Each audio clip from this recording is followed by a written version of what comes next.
जाऊन आले. यापूर्वी वर्धा जिल्ह्यातले विद्यार्थी गेले होते, आता नागपूर जिल्ह्यातले विद्यार्थी भंडारा जिल्ह्यातले जाऊन आले. काय मी माननीय मुख्यमंत्री देवेंद्र फडणवीसजी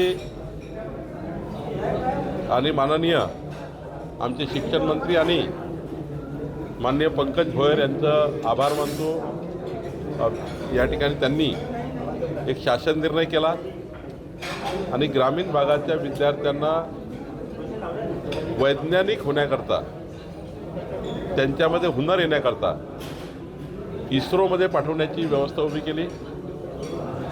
शासनामार्फत ह्या व्यवस्था उभ्या केल्या आणि या ऐतिहासिक निर्णयामुळं आज विद्यार्थ्याच्या मनामध्ये उत्तम शास्त्रज्ञ तयार होण्याकरता एक भावना तयार झाली. आणि मला वाटतं ज्या पद्धतीने हे विद्यार्थी कॉन्फिडंट झाले आहे, त्यांच्या मनातला कॉन्फिडन्स वाढलेला आहे.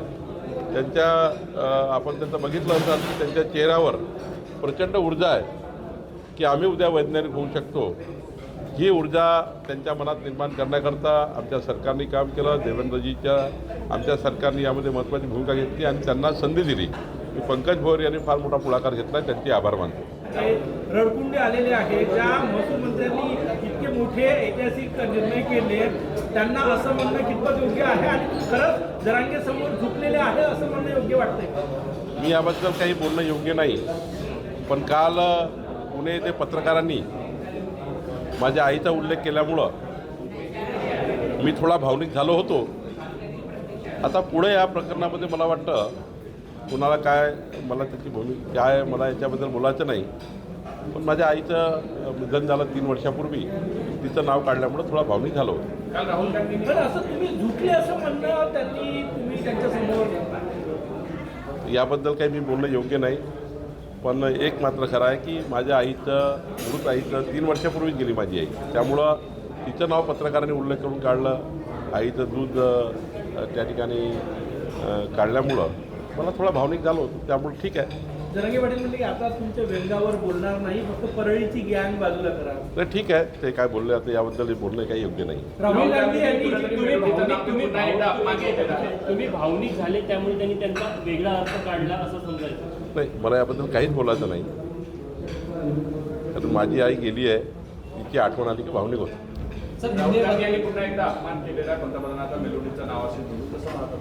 नाही, राहुल गांधींनी ज्या पद्धतीने एक महिला राष्ट्राध्यक्षाचा अपमान केला आहे तो अत्यंत निंदनीय आहे. भारत देशाची भूमिका राहिली आहे वसुदैव कुटुंबकम. हा देश सर्व विश्वाला आपलं समजणारा, आपलं कुटुंब समजणारा आहे. अजून राहुल गांधीवर संस्कारच नाही आहे. भारत देशाचे संस्कार घेऊन राहुल गांधी जन्मलेच नाही असं दिसत आहे. आपले संस्कार विसरले आहे. एखाद्या महिला राष्ट्राध्यक्षाविरुद्ध आपल्या देशातल्या एखाद्या व्यक्तीने अशी, आणि तेही राहुल गांधीसारख्या व्यक्तीने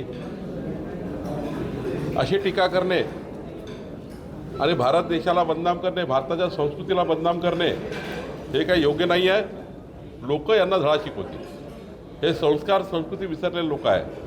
राहुल गांधी राजकारणाकरता कुठल्याही थारेला जाण्याकरता या ठिकाणी काम करत आहे. यांना लोक सोडणार नाही.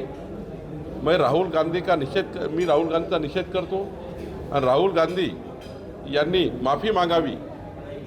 राहुल गांधी यांनी माफी मागितली पाहिजे, पंतप्रधान मोदींची आणि खऱ्या अर्थाने या देशाची माफी मागितली पाहिजे. देखिए, भारत देश की संस्कार संस्कृति वसुदैव कुटुंबकम की है. पूरा विश्व हमारा परिवार है और ऐसे में एक महिला राष्ट्राध्यक्ष को लेकर जिस प्रकार से टिप्पणी उन्होंने प्रधानमंत्री मोदी जी के ऊपर की है, ये घोर अपमान है. हमारे देश का अपमान है, हमारे देश के संस्कारों का अपमान है. हमारा देश ये नहीं पढ़ाता है कि कोई भी महिला राष्ट्राध्यक्ष का अपमान हम करें. राहुल गांधी को ये भुगतना पड़ेगा. राहुल गांधी ने माफ़ी मांगनी चाहिए. राहुल गांधी को लोग नहीं छोड़ेंगे और हमारे देश में किसी महिला राष्ट्राध्यक्ष का अपमान भी हमारा देश सहन नहीं करेगा. राहुल गांधी ने तुरंत माफी मांगनी चाहिए. सर, इस पूरे मामले में अभी जो आपने मराठी में बताया, जरांगे पाटिल जिस तरह से आप पे टीका कर रहे हैं और ओबीसी वर्सेस मराठा ये पूरा वाद लेके जाने की कोशिश कर रहे हैं, कल भावुक भी आप हुए थे. जिस तरह से वैयक्तिक आरोप आप पे कर रहे हैं और आरोप के लिए भद्दी टिप्पणी भी आप पे कर रहे हैं, इस पर आपके क्या भावना है? मैंने सारा कल बोल चुका हूँ। ये बात सही है कि 3 साल पहले मेरे माताजी का देहांत हुआ, उसका नाम कल पत्रकार ने उल्लेख किया। थोड़ा मेरी माँ की याद तो आती है, आई, इसलिए थोड़ा भावनिक तो हूँ। तो निश्चित रूप से अब सारे जब माँ की बात आती है तो हर व्यक्ति को याद आती है, इसमें कोई ज़्यादा बोलने की आवश्यकता नहीं। सर ये बताइए, स्टूडेंट जो आज इसरो गए, नासा में भी जाने वाले हैं और महाराष्ट्र सरकार का प्रयास है कि नासा में भी कुछ बच्चों को भेजा जाएगा। फाइनेंस डिपार्टमेंट से इसका अनुमति भी ली जाएगी। शिक्षण राज्य मंत्री भी आपके बाजू में, इसरो भी स्टूडेंट जाके है, नासा के लिए भी क्या प्रयास रहेगा?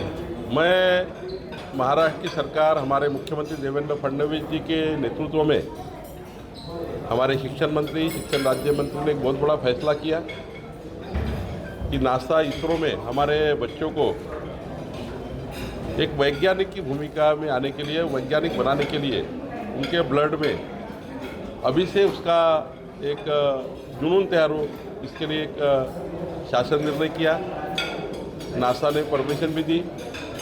अब मुझे लगता है कि जिस प्रकार से हमने बच्चों को देखा है, जिस प्रकार का कॉन्फिडेंस उनके बीच में आया हुआ है, हमें भी वैज्ञानिक बनना है। और जिस प्रकार से वो ऊर्जा लेकर वहाँ से आए, ये हमारे देश के लिए और ग्रामीण भारत के लिए, रूरल इंडिया के लिए, जिस प्रकार से 41 बच्चे वहाँ नासा और इसरो में गए, ये बच्चे जो गए, जिस प्रकार से हमारे पंकज गोयल जी ने इसमें पहल की, तो मुझे लगता है कि यह पहल, ये हिंदुस्तान का भविष्य है, ये हमारे भारत का भविष्य, ये महाराष्ट्र का भविष्य है। और मुझे लगता है कि 41 बच्चे जो यहाँ पे है, ये सारे ये कॉन्फिडेंस में आ गए कि हम वैज्ञानिक बन सकते हैं। तो मुझे लगता है कि बहुत बड़ी पहल है।